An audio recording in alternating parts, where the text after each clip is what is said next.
Head of the state గా ఉండేది మన రాష్ట్రానికి గవర్నర్ గారు, ఎందుకంటే కాన్స్టిట్యూషనల్ హెడ్ అంటారు వారి. మరి ఈరోజు రాజ్యాంగబద్ధమైన గవర్నర్ పదవిలో ఉన్న ఇక్కడి గవర్నర్ గారు ఏ రకంగా వ్యవహరిస్తున్నారో ఇవాళ రాష్ట్రం మొత్తం చూస్తా ఉంది, రాష్ట్ర ప్రజలు మొత్తం గమనిస్తా ఉన్నారు.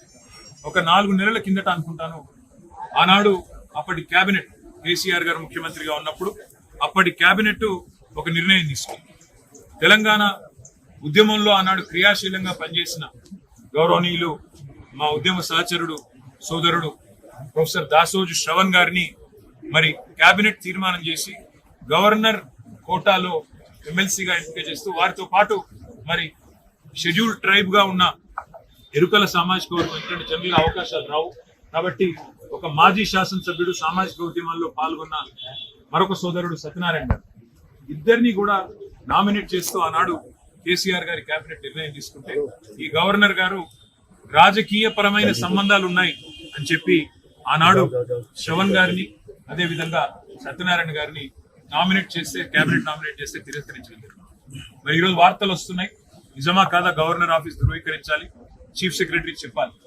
వార్తలు వస్తున్నాయి, కోదండరాం గారికి మరొక ఆయనకు గవర్నర్ గారికి ఒక లెటర్ రాగానే ఆగమేఘాల మీద క్షణాల్లో సంతకం పెట్టి ఆమోదించినారని చెప్పి వార్తలు వస్తా ఉన్నాయి.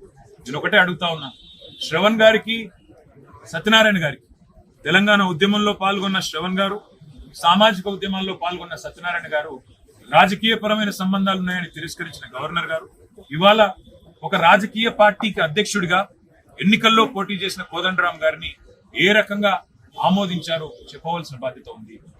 రాష్ట్ర ప్రజలు తప్పకుండా మీ నుంచి సమాధానం ఆశిస్తున్నారు గవర్నర్ గారు. మీరు రాష్ట్ర ప్రజలు ఇచ్చే జీతంతోనే మీకు ప్రతి నెల జీతం అందుతా ఉంది, రాజ్భవన్ మెయింటెనెన్స్ కూడా ప్రజల సొమ్ముతోనే జరుగుతా ఉంది. మీరు ప్రజలకు జవాబుదారీ, కేవలం రేవంత్ రెడ్డికి కాదు. అందుకే నేను గవర్నర్ గారిని డిమాండ్ చేస్తా ఉన్నా, ఏ రకమైన విచక్షణతోని మీరు ఒక రాజకీయ పార్టీ అధ్యక్షుడికి ఇవాళ ప్రభుత్వం నామినేట్ చేసి మీకు పంపితే మీరు ఆమోదించారు. ఆనాడు ఉన్న అభ్యంతరాలు ఈ రోజు ఎందుకు లేవు? మీకేమైనా కాంగ్రెస్ బీజేపీ మ్యాచ్ ఫిక్సింగ్ లో భాగంగా మీకున్న ఫెవికాల్ బంధంలో భాగంగా ఇది జరిగిందా? గవర్నర్ గారు రాష్ట్ర ప్రజలకు చెప్పాలి.